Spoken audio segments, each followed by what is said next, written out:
सिद्ध सिद्धांत पद्धति भाग 7। आगे सबसे पहले अनाद्य पिंड के बारे में बताया कि सारी सृष्टि इस अनाद्य पिंड से ही है, वो हम आगे देख चुके हैं। उसके बाद अनाद्य पिंड के बारे में कहा गया। भाग 6 में अनाद्य पिंड का वर्णन कहा गया है, जिसमें अनाद्य पिंड के गुणों के बारे में था। अभी तक जो सृष्टि उत्पत्ति की बात की गई है, वे सभी वर्णन महाभूतों की उत्पत्ति के पहले की है। उसके बाद क्रमशः सृष्टि विकास क्रम में गोरखनाथ आगे क्या कहेंगे, तो वीडियो में बने रहिए। आगे अनाद्य पिंड, फिर आद्य पिंड के अंग और गुणों के बारे में बात की गई। आद्य पिंड से ही पंच महाभूतों का आविर्भाव हुआ है, जिससे आकाश के बाद क्रमशः पंचभूतों की उत्पत्ति हुई। आगे सृष्टि विषय में गोरखनाथ ज्ञान इस प्रकार है। पांच भूतों का कारण आद्य पिंड सूत्रात्मा है, उससे महाकाश उत्पन्न है, महाकाश से महावायु उत्पन्न है, महावायु से महातेज उत्पन्न है, महातेज से महासलिल उत्पन्न है, महासलिल से महापृथ्वी उत्पन्न है। सलिल यानी जल। पहला गुण अवकाश है, उसमें पोल होने से यह समस्त पदार्थों का आश्रय है। दूसरा गुण अच्छिद्रत्व यानी छेद न होना है, आकाश में छिद्र नहीं है। तीसरा गुण अस्पृश्यत्व, इसका स्पर्श नहीं किया जा सकता है, यह असंग है। चौथा गुण नीलवर्णत्व, यह आकाश नीले वर्ण का है, यानी उसका रंग नीला है। पांचवा गुण शब्दत्व, यह आकाश शब्द ध्वनि से परिपूर्ण है। अब आगे महावायु के 5 गुण है। पहला गुण संचार है, वायु चलने की क्रिया युक्त रहती है। दूसरा गुण संचलन है, स्वयं चलती रहने से यह अन्य पदार्थों को भी चलाती है। तीसरा गुण स्पर्श है, यह समस्त पदार्थों का स्पर्श करती रहती है। चौथा गुण शोषण है, यह जलादि से युक्त पदार्थों को सुखाती है।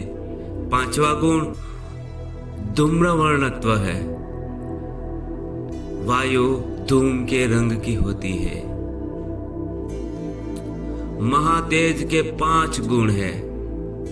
पहला गुण दाहकत्व है, यह पृथ्वी और जल में दाहकत्व पहुंचाकर उन्हें जलाता है। दूसरा गुण पाचकत्व है, यह जठरादि में भोजन आदि सामग्री को पचाता है। तीसरा गुण उष्णत्व है, मह पदार्थों में उष्णता पैदा करता है। चौथा गुण प्रकाश है, यह सभी पदार्थों को प्रकाशित प्रत्यक्ष करता है। पांचवा गुण रक्तवर्णत्व है, यह लाल रंग का होता है। ये हुए अग्नि के 5 गुण। अब आगे सलिल यानी जल के 5 गुण है। पहला गुण प्रवाह है, यह बहता रहता है। दूसरा गुण आप्यायन है, यह उमड़ता रहता है। तीसरा गुण द्रव है, यह द्रवित यानी पिघलता रहता है।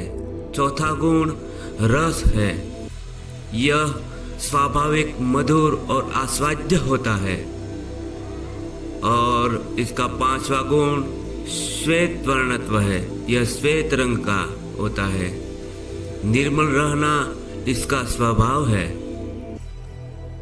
ये हुए जल के 5 गुण। अब आगे महापृथ्वियों के 5 गुण यानी पृथ्वी के 5 गुण। पहला गुण स्थूलता है, यह स्थूल है। दूसरा गुण नाना करता है। पर्वत, तरु, लता, सम विषम रूप धारण करना इसका स्वभाव है। तीसरा गुण काठिन्य है, यह कड़ी होती है। चौथा गुण गंध है। पांचवा गुण पीत वर्णत्व है, इसका रंग पीला होता है। ये हुए पृथ्वी के 5 गुण। तो इस वीडियो का अब पुनरावर्तन करेंगे। आगे अनाज्य पिंड के बारे में कहा, फिर आज्य पिंड के बारे में कहा। इस वीडियो भाग 7 में अनाज्य पिंड के बाद क्रमशः पंच महाभूतों और उनके गुणों को समझा। आगे क्या आएगा, जीव सृष्टि किस प्रकार उत्पन्न हुई, उनके बारे में होगा या और कुछ। आगे का वीडियो समझने जैसा है। आप हमारे साथ बने रहिए, आगे बहुत कुछ समझने वाले हैं। वीडियो को लाइक और आध्यात्मिक मित्रों को शेयर करना ना भूलिएगा। चैनल को सब्सक्राइब और बेल आइकन को प्रेस करें ताकि आपके नए वीडियोज की नोटिफिकेशन मिलती रहे। अलग निरंजन।